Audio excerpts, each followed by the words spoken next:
So the sunlight is dwindling, but I finally had some success in finding a mushroom. I'm going to use the Godox lights, and I'm going to really work on it until the sun goes down and even beyond. Hopefully I can find my way back. It was hard just to get back here and find the mushroom itself. No, I didn't like the background, so I brought my own. I have it on a Wimble or whatever backdrop holder. I'm already at 25 seconds, but I planned on light painting this anyways, so it's not that big a deal. I'm gonna keep working with it. So this is my setup, but I just noticed there's a spider web on it.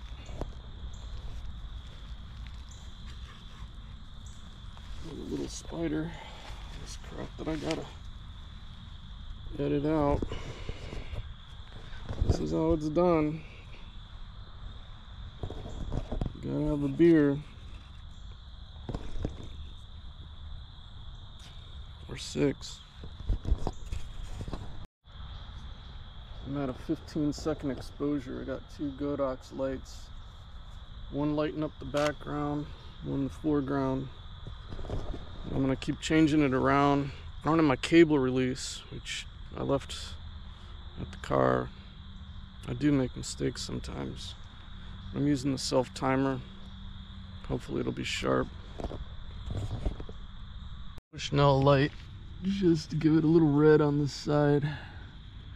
Light paint it just a little bit. It will cut down on contrast, but the effect is cool.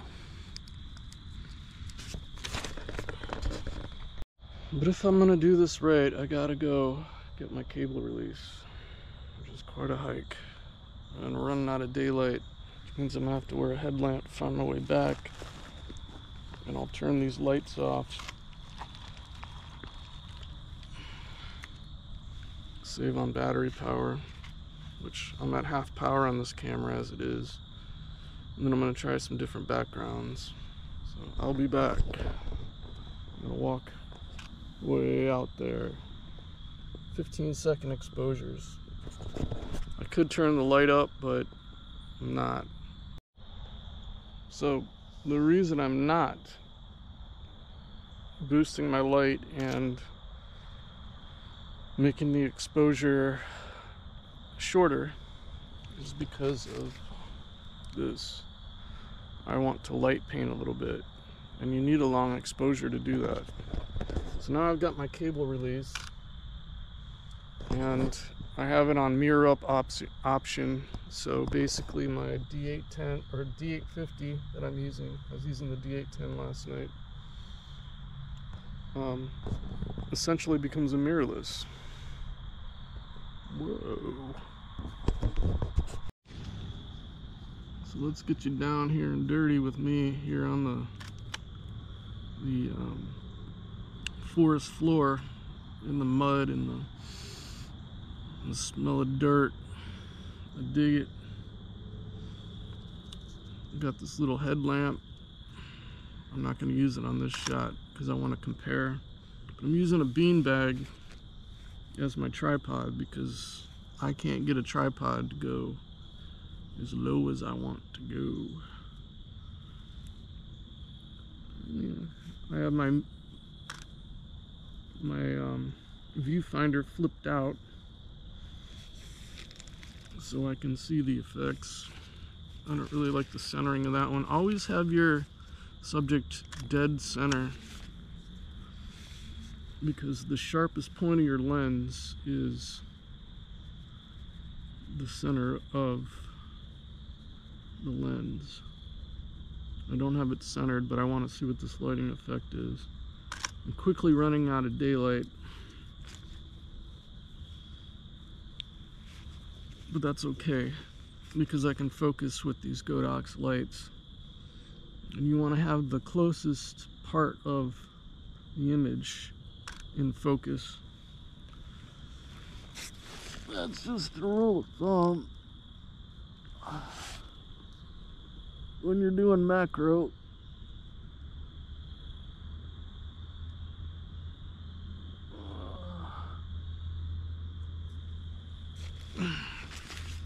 very difficult to get to. But that's what makes macro so much fun for me, because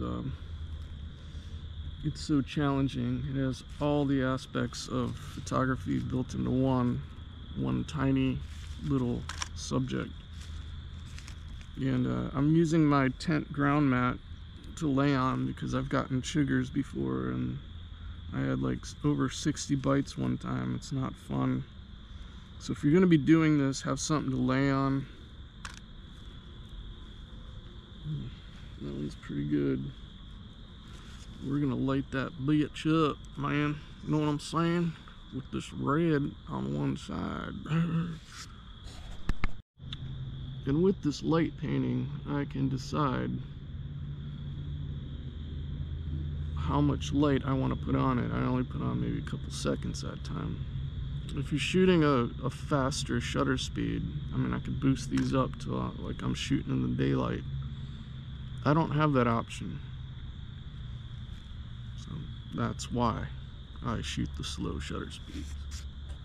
Zooming in, I'm zooming in after each shot, not each shot, but every now and then to make sure that my focus is tap sharp.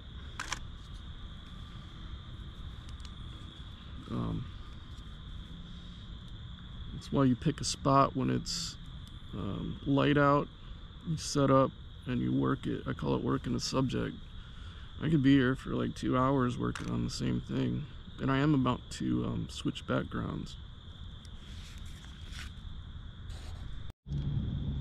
Don't ever just settle on one background. If you're gonna go through all this effort, have a variety. And I make my own. I take blurred out photographs that I've white balanced with different light, so I can use it in the daytime with the white balance that I have set on my camera, and it'll look like daytime. If I want it to look like a night shot, I'll use the night boards, I guess you would call them. There's no real name for it because I just invented all this stuff.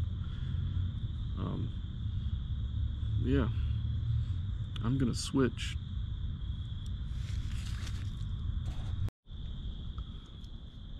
So essentially, as I'm getting eaten alive by autumn mosquitoes, I am doing a variation of exposures, and this is how fast I do this light. A little bit of painting,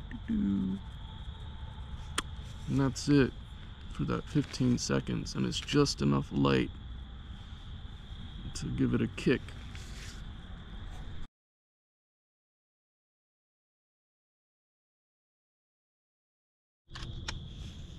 And with these backgrounds, you can tweak them just slightly,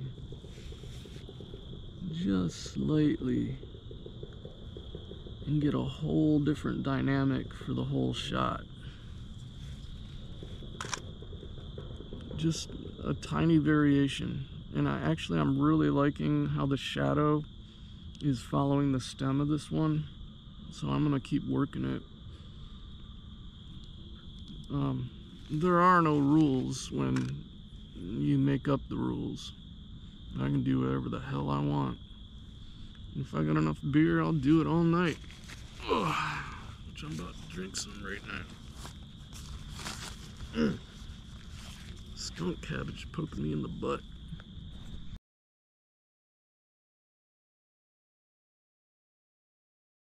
Apparently there's some kind of professional mushroom shooter. I don't know who he is because I don't have time to follow other people. Somebody commented to me about I was the next so-and-so, but I invented all this myself. All of this. I self-taught photography. I became a teacher. I grew up poor, so I had to work my ass off for all this gear, and I make it work. And I'm hoping that somebody could learn from this, because I never had a chance to, because YouTube is a great learning facility. I do learn stuff about new technology, but this is just basic lighting.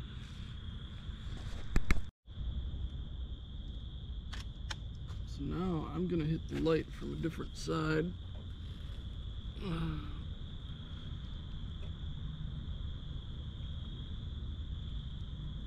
Experiment a little bit.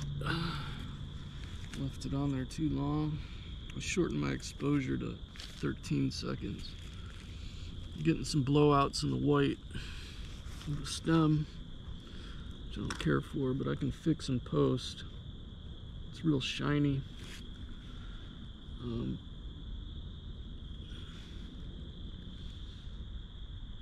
Yeah, I'm not digging that. It's lighting up the wood too much.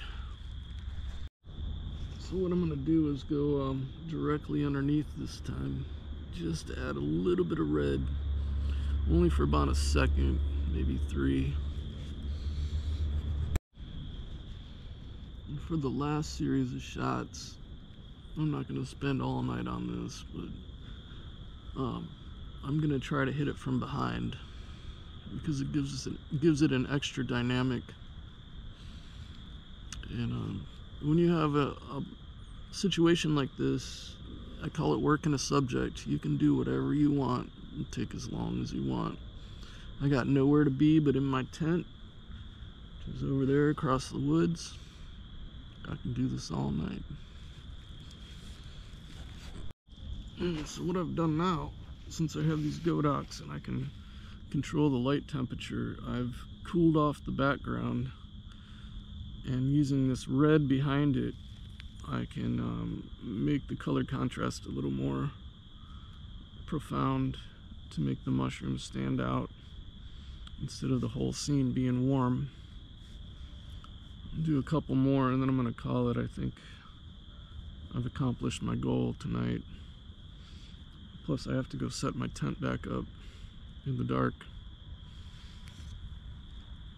I gotta do it before it gets all wet inside the tent, because I don't have the cover on. I've been drying it off. It got rained on pretty hard. So I will do a couple more and then move on to something else. I did infrared of the Metro Park on the river with the harvest moon last night. And that might be kind of interesting. Maybe I will leave this up if the moon comes out. It won't be a full harvest moon, but it will be moonlight on top of it. It might be kind of cool. I might just leave all this gear out here for a little bit. I don't have internet, so I don't know when what the moon phase is. I don't know when it rises. And I'll probably take it down, because everything will get damp and damaged. But it was a good session, I would have to say. I've been wanting to use these godox lights on mushrooms for a while, and it took me all day just to find this one. I mean, I took other ones, but they weren't as intimate. I wanted the gills to show on this one, and I was able to find one on a log and go underneath it like I wanted to. That's one of the hard parts about, there's an ant on my light. It's one of the hard parts about mushroom photography is getting under. You can only go so low. And so I was lucky enough to find this log. And I'm pretty happy with the situation, considering the drought that we had.